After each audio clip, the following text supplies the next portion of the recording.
ચિમનરાવજીના પ્રશ્નનું.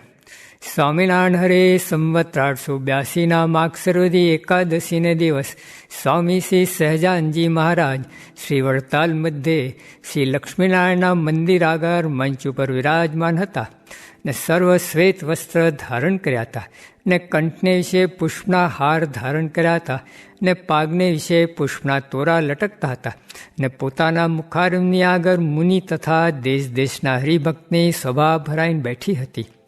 પછી ચિમનરાવજીએ પ્રશ્ન પૂછ્યો જે, હે મહારાજ, જીવ જ્યારે પ્રથમ પ્રલય કાળે કારણ શરીરે યુક્ત થકા માયને વિશે લીન હતા, પછી સૃષ્ટિ સમયને વિશે એ જીવોને સ્થૂળ સૂક્ષ્મ દેહની પ્રાપ્તિ થઈ તથા દેવ, મનુષ્ય, પશુ, પક્ષી આદિકરૂપ જે વિચિત્રપણું થયું તે કર્મે કંઈ ન થયું અથવા ભગવાનની ઈચ્છાએ કંઈ ન થયું. અને જો કર્મે કંઈ ન થયું એમ કહીએ તો જૈન મતની સત્યતા થાય, અને જો ભગવાનની ઈચ્છાએ કંઈ ન થયું એમ કહીએ તો ભગવાનને વિશે વિષમપણું ને નિર્દયપણું આવે. માટે એ જેવી રીતે હોય તેવી રીતે કૃપા કહીને કહો. પછી શ્રીજી મહારાજ બોલ્યા જે, એ પ્રશ્ન તમને પૂછતા આવડ્યો નહીં. કેમ જે કારણ શરીર છે તેને વિશે સ્થૂળ સૂક્ષ્મ એ જે બે દેહ તે બીજ વૃક્ષનાય કરીને રહ્યા છે, માટે એને કારણ શરીર કહે છે. અને એ જે કારણ શરીર છે તે અવિદ્યાત્મક છે ને અનાદિ છે ને સંચિત કર્મે યુક્ત છે. અને જેમ બીજને ને ફોતરાને નિત્ય સંબંધ છે અને ભૂમિને અને ગંધને જેમ નિત્ય સંબંધ છે, તેમ જીવને અને કારણ શરીરને નિત્ય સંબંધ છે. અને જેમ પૃથ્વીને વિશે બીજ રહ્યા છે તે વર્ષાકાળે જળના યોગને પામીને ઉગી નિસરે છે, તેમ માયને વિશે કારણ શરીરે યુક્ત થકા રહ્યા જે જીવ તે ઉત્પત્તિ કાળને વિશે ફળ પ્રદાતા એવા જે પરમેશ્વર તેની દ્રષ્ટિને પામીને પોતપોતાના કર્મને અનુસારે નાના પ્રકારના દેહને પામે છે. અને નાસ્તિક એવા જે જૈન છે તે તો કેવળ કર્મને જ કરતા કહે છે, પણ પરમેશ્વરને કર્મ ફળ પ્રદાતા નથી કહેતા. તે નાસ્તિકનો મત ખોટો છે. માટે એકલું કાળનું જ બળ કોઈ કહે તે પણ પ્રમાણ નહીં, ને એકલું કર્મનું બળ કોઈ કહે તે પણ પ્રમાણ નહીં, ને એકલું પરમેશ્વરની ઈચ્છાનું બળ કોઈ કહે તે પણ પ્રમાણ નહીં. એ તો જે સમયે જેનું પ્રધાનપણું હોય તે સમયે શાસ્ત્રમાં તેનું જ પ્રધાનપણું કહ્યું હોય, પણ સર્વ ઠેકાણે એનું એ લેવું નહીં. કેમ જ્યારે પ્રથમ આ વિશ્વ રચ્યું ત્યારે પ્રથમનો જે સતયુગ તેને વિશે સર્વે મનુષ્યના સંકલ્પ સત્ય થતા, અને સર્વે બ્રાહ્મણ હતા અને મનમાં સંકલ્પ ધારે ત્યારે સંકલ્પ માત્ર કરીને જ પુત્રની ઉત્પત્તિ થતી, અને સૌને ઘેર કલ્પવૃક્ષ હતા, અને જેટલા મનુષ્ય હતા તે સર્વે પરમેશ્વરનું જ ભજન કરતા. અને જ્યારે ત્રેતાયુગ આવ્યો ત્યારે મનુષ્યના સંકલ્પ સત્ય રહ્યા નહીં. જ્યારે કલ્પવૃક્ષ હેઠે જાય ત્યારે સત્ય સંકલ્પ થાય, અને સ્ત્રીનો સ્પર્શ કરે ત્યારે પુત્રની ઉત્પત્તિ થાય.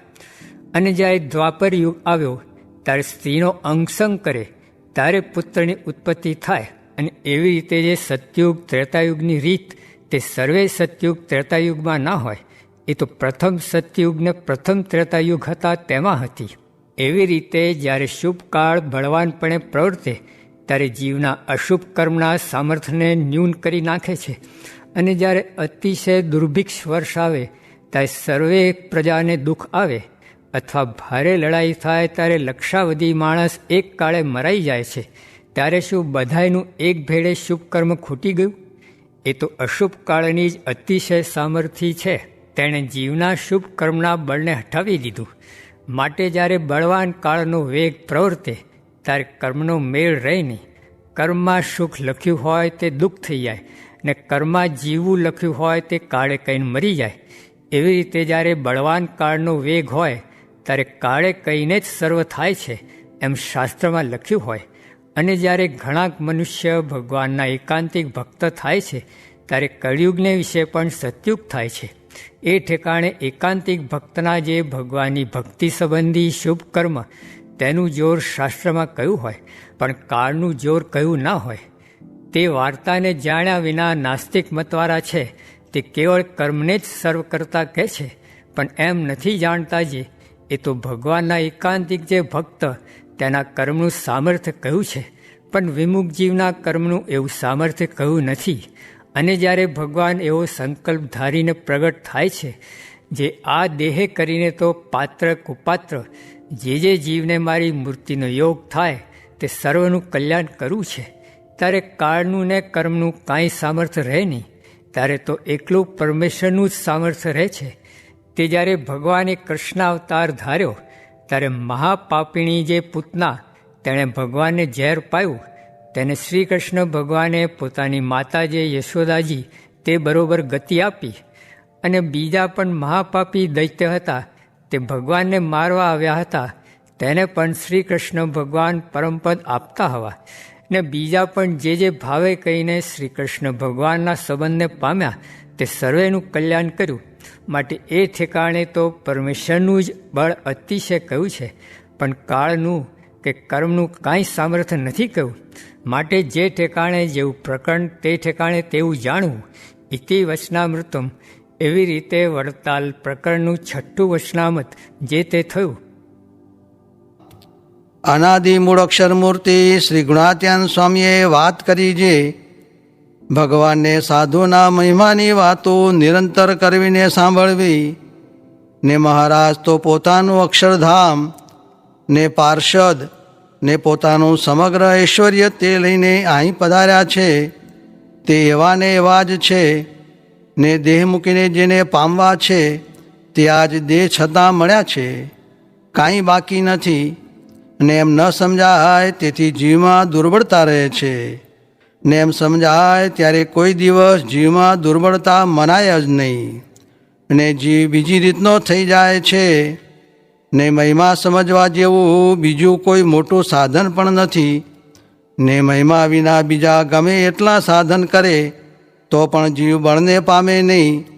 ને એવો મહિમા સમજવાનું કારણ તો એવા ભગવદીનો પ્રસંગ છે, પણ તે વિના એવો મહિમા સમજાતો નથી. સ્વામિનારાયણ હરે સ્વામીએ વાત કરી છે, આ જીવ સાધન તે શું કરશે? એ તો જેમ કોષ જોડીને વાડી કરવી તેમાં ઘણો દાખલો.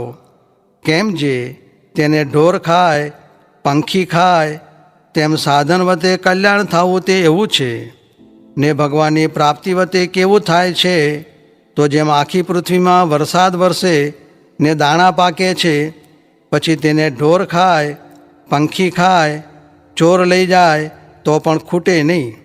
ને કૂવા, તળાવ અને નદીઓ ખૂટે પણ સમુદ્ર ન ખૂટે.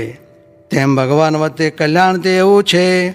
ને આ તો બહુ જ દુર્લભ છે, પણ મહિમા સમજાતો નથી. સ્વામિનારાયણ સ્વામીએ વાત કરી છે, રાજાને પાણી ન પાયું તો પણ સંકલ્પ કર્યો હતો તેથી ગામ આપ્યું.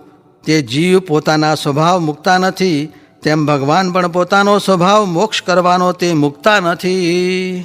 સ્વામિનારાયણ સ્વામીએ વાત કરી છે, આવા ને આવા અક્ષરધામમાંથી આવ્યા છે. એવો પ્રભાવ અખંડ જણાય તો અહો સરખું રહે, પણ જેવા સાધુ છે એવા ઓળખાતા નથી. સ્વામિનારાયણ સ્વામીએ વાત કરી છે, મોટાનું સેવન 1 વર્ષ કર્યું હોય તો પણ તેની મોટા ખબર લીએ છે. જેમ આરુણી ઉપમન્યુ કૂવામાં પડી ગયા હતા ત્યારે તેના ગુરુ ખોળતા ખોળતા ત્યાં ગયા તેમ. સ્વામિનારાયણ હરે સ્વામીએ વાત કરી છે, છેલ્લા પ્રકરણનું 35મું વચનામૃત વંચાવીને વાત કરી છે, ભગવાનમાં મનુષ્ય ભાવ રહી જાય તો કલ્યાણ ન થાય. માટે મહારાજે વારંવાર દિવ્ય ભાવ ને મનુષ્ય ભાવ એક સમજવાની વાતો કરી છે. ને હાલમાં રાતમાં ગઢડાવાળા નારાયણ પ્રધાન વાંચે છે, તેમાં બહુ સારી વાતો આવે છે. તે સાંભળશે તેને ઘણો સમાસ થશે ને બીજાને ખોટ રહેશે.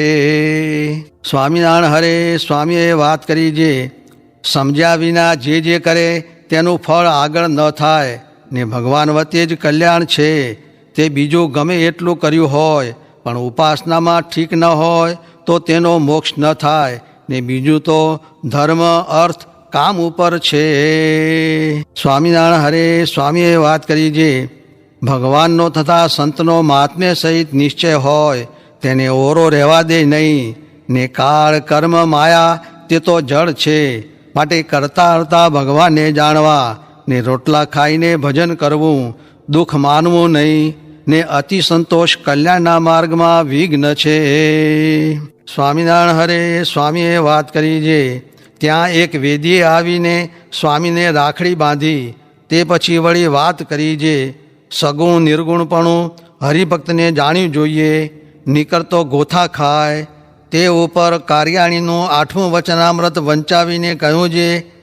માતા જશોદાજીને મુખમાં બ્રહ્માંડ દેખાડ્યું ને અક્રૂરજીને શેષશાહી રૂપે દર્શન દીધું ને અર્જુનને વિશ્વરૂપે દર્શન દીધું. એ બધું તો એનું કાર્ય ને કારણ તો શ્રી કૃષ્ણ પોતે એમ